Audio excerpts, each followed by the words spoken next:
I'm Nora O'Donnell with the CSED News.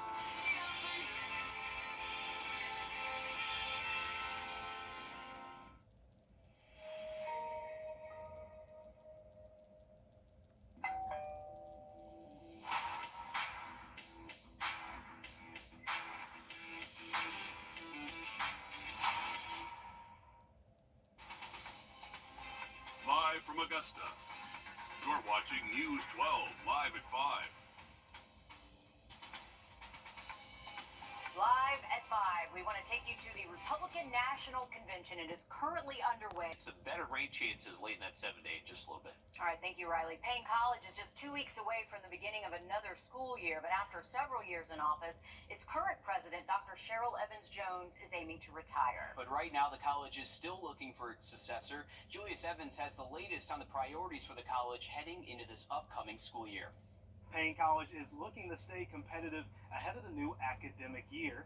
The university says plans are in place to put a fresh coat of paint on several aspects of the college. The university received a $2.2 million preservation grant from the National Park Service for restoration and preservation of historic structures on campus. That money will be used to restore 3 buildings, including 2 residence halls, which were built in the early 1900s. The university says right now its main priority is in its students, and part of that is investing where they lay their heads. You know, just right across the street, you have Augusta University with nice dormitories, and it's hard to recruit students to come to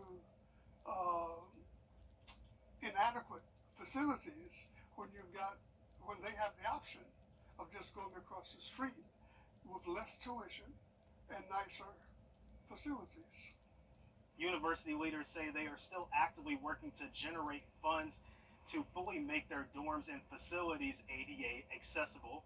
On News 12 at 6 o'clock, hear from the current president and stakeholders from the university about future leadership for Payne College. Reporting in Augusta, Julius Evans on your side. And Payne College says it is impressed with the applications for president it has received so far, and the window to submit an application for the role is still open. Developing this evening, a Fulton County Superior Judge has ruled that the judge presiding over the Young Thug trial in Atlanta should be recused. Now, this comes after the defense team for Jeffrey Williams, aka Young Thug, filed a motion to have a judge, his name is Ural Ganville, removed. Now, defense attorneys pointed to a June 10th meeting the judge had with the prosecution and a key witness without the defense present, also known as an ex parte meeting. After Young Thug's defense attorney confronted the judge about that meeting, Judge Glanville held him in contempt of court and ordered him to spend 20 days in jail. That decision has since been reversed by the state Supreme Court. Riley? Well, it has been very hot and humid for us here locally, but we will start to notice some changes heading our way as we end out the work week. While that full forecast next. Time and Temp, brought to you by your First Alert weather team. Come to apply today. Before there was us. Before our story began. Before the family we created. And the home we built.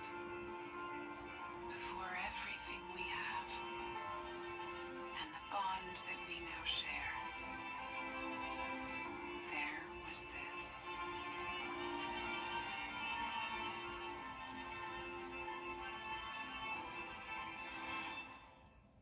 You have sagging. Save your money. Injured? Call Austin Jackson, the Augusta guy. Everybody's got a guy. A guy to help you move, fix your car, someone you can count on when it really matters. That's what makes them your guy. I'm attorney Austin Jackson, and I'm your guy in Augusta. I was born and raised in the CSRA, and I help people get the money they deserve when they've been hurt. So if you've been hurt in an accident, I'm your guy. Call Austin Jackson, the Augusta guy, 706-724-7224.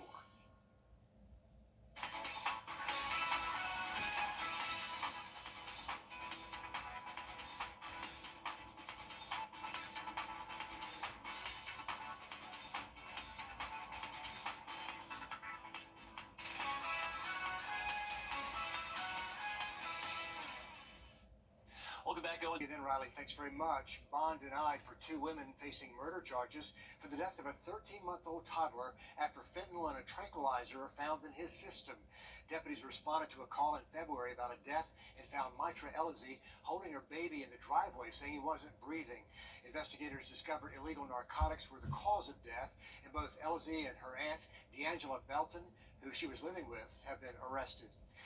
Payne College looking for a new president these days, and after a total of 31 years of service on that campus, Dr. Cheryl Evans-Jones is helping with that transition to her successor before she retires. With the start of a new school year just a couple of weeks away now and big projects on the table thanks to federal funding, what's in store for the private historically black college? Julius Evans sits down with the board chairman there at Payne.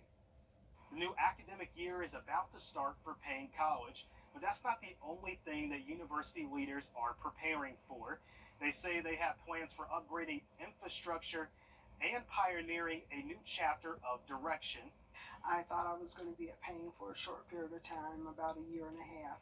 Acting Payne College President Dr. Cheryl Evans-Jones says more than 30 years later, she doesn't know where all the time went. I found that I enjoyed education. I found that I enjoyed the students I was working with, the other colleagues here on the staff. With Payne receiving more than $2 million in federal funding for facility restorations, Dr. Jones says they're doubling down on future investments. We want students to be comfortable because essentially when they're here, especially if they're a residential student, Payne College becomes their home away from home. On top of that, the school says they are also working around the clock to find a successor. Dr. Jones is retiring but staying on until a new president is in place. They're hopeful in the quality of applicants in the search so far. We want someone who will embrace our history and our legacy, but also has the vision to take us into the 21st century. Dr. Jones says she isn't worried about what happens next because she believes the foundation she's leaving is strong enough. So I want the successor to see those same things that I did that kept me here for 31 years rather than the year and a half that I thought I would be here. The board says they expect to name the new president by November 1st of this year. Reporting in Augusta, Julius Evans on your side. And the board over at Payne also says they're still working to get an exact date on when they might start those renovations on campus. They're waiting for those funds to become available. On your sideline. Alabama, and then they end the month by taking a trip over to Norman, Oklahoma for a battle with the Sooners. As always, the Gamecocks will wrap up the regular season against Clemson. The Palmetto Bowl will be played at Clemson this year, and we know that crowd's going to be absolutely crazy when that time comes. Back on the home front, the competition at Peach Jam is just heating up. As Alyssa Lyons tells us, this tournament is turning into a bit of a family affair for the stars who come out to ball out and all the fans who are looking to soak in the action. If you look at the number of teams here at Peach Jam that were named after NBA greats, you'd probably lose count, but if you look at the roster, that's a little bit more doable. Some of the biggest names in the house this week come with the last names Anthony and James, and you don't have to take a trip to an NBA stadium to see them. It's crazy, like literally you pay $15 to get in here and you see like casual NBA players walking. It's crazy, like literally when I seen Matt Barnes, I didn't know what to do with myself. Bryce James plays for Strive for Greatness. He has a 3-star ranking on 24/7 Sports. The shooting guard is ranked 33rd in his position, putting up 21 points over his last 3 games. The wow factor being better than any bucket is his last name. He's the son of LeBron. I'm waiting on them too. I love LeBron, so I love Bryce. His game is way more talented. To me, I feel like Bryce got way more potential than Bronny. You don't have to look too far to see who's supporting Kai and Anthony. A glimpse down the bench will do. Carmelo Anthony. His son plays for the namesake on Team Mello. While his dad is a future Hall of Famer, Kyan is #1 ranked shooting guard in the state of New York, home of the Knicks. It's like, it's kind of inspirational for me because like me playing basketball myself, seeing them what they doing, it's kind of inspiring me to work hard and get to where they at, where they going. Also making an appearance this week are the Boozer twins. They both play for the Knight Riders. Cameron is ranked #2 in the country. In the class of 2025, his brother Caden is ranked in the top 20. In North Augusta, Alyssa Lyons on your side. Thank you, Alyssa. When it comes to high school basketball, Peach Jam is as good as it gets, and it's really cool seeing all these legends come out to North Augusta for an event like this. Dan Booth, thanks to you and Alyssa for that. Still to come, Paws in the Air, how one organization is using their wings to help find forever homes for animals needing a second chance in life. And we are tracking a few stronger thunderstorms. This one's in central Aiken County. We actually just had a report sent in of some small hail being reported in some of these storms. I have an update on radar and that 7-day just after break. Time and Temp, brought to you by your First Alert weather team. Rain, so flood prone areas, make sure you are cleaning out those gutters and make sure you have a way to let that water drain efficiently.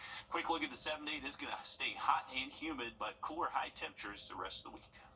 Well, check out these views. It's not every day you see planes packed with dogs, cats, even birds. Whether it's from state to state or across the nation, the goal for Pilots and Paws is to transport these animals who are looking for a place to be adopted. Audrey Dickerber took to the skies today for a first-hand look at how this nonprofit uses their wings. Taking off to make a difference, one flight at a time. I was lucky and was able to buy an airplane 10 years ago. And I kind of promised myself when I bought it that I would use it to help out as much as I can. It's all through Pilots and Paws, a nonprofit that connects pilots with fosters and animal shelters. A lot of them are generally kind of bad conditions. It may be a kill shelter that they're trying to get them out of, and a foster agrees to take them, but they're not close by. So they get the chance to start a new life right here in the backseat of his plane. I'm a dog person. I've got 2 dogs at home, and actually one of the dogs we've got came from a rescue. And he's done 2 flights in the last 3 weeks, but 63 overall. One of them was coming from a rescue, but going to a family in Edgefield where it was going to stay forever. And sometimes he'll bring a passenger to keep them company. And actually one of the flights, my 11-year-old daughter went with me, so she was in the back with the dog, playing with the dog, and that was the one we dropped off in Edgefield. So we went up to upstate South Carolina and picked them up, and then we landed in Edgefield County. And so she had a good time with the dog in the back. And it all comes out of their own pocket, but he's happy to do it every time and doesn't plan on stopping anytime soon. It's worth it for a lot of pilots. We love to fly, and if we can help out and fly at the same time, then that's what we're going to do. Reporting from in the air, Audrey Dickerber, on your side.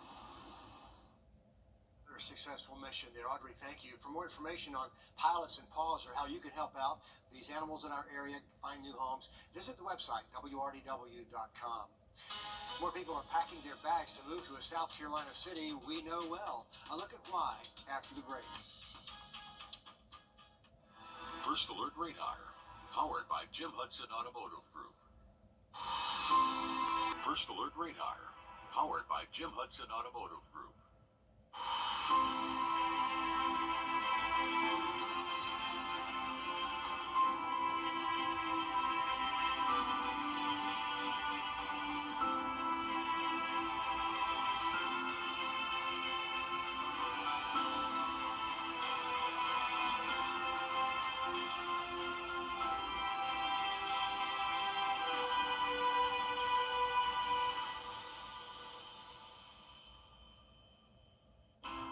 Behind every 6350 Woodside Executive Park in Aiken. Heads up here, you may want to ease your foot off the gas. If you've been noticing more law enforcement on the road, there's good reason. Operation Southern Slowdown is happening now.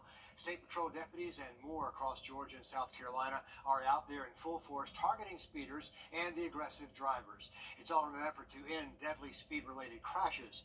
National numbers show more than 11,000 people died in speed-related crashes in 2022, and that's up 25% from 2018. Operation Southern Slowdown runs through Sunday. South Carolina's population is surging, from folks looking to find a nice place for retirement to the younger people looking to start their careers. One of those areas seeing some growth is Aiken. Jada Walker takes a look at the numbers. The Southern culture is driving the migration movement. People want to come here because of the weather and the values and the culture. One city is seeing significant growth with new restaurants, apartments, and homes. Well, as population grows, businesses are more attracted to those areas, so businesses will come in and it'll create more jobs. According to the census data, Aiken's population has increased by more than 10% since 2010. a place Lisa Van Belt Diller accidentally fell in love with after moving here in 2018 from Washington, D.C. I was like, it's in the middle of nowhere, and I came here to shut my mother up, but fell in love with it because it feels like a Northeast college town. And the college town quickly graduated to calling Aiken home for retirement. Tailgating. My husband's involved with the Center for the Arts, which is very big on Main Street. We're involved with the library, with Rotary here. The traffic's nowhere near DC, and the people are very welcoming. It's a perfect location, great people. Reporting in Aiken, Jada Walker, on your side. Spartanburg and Greenville are among South Carolina cities expecting to see a surge in growth as well in the years ahead. We're back with more after the break.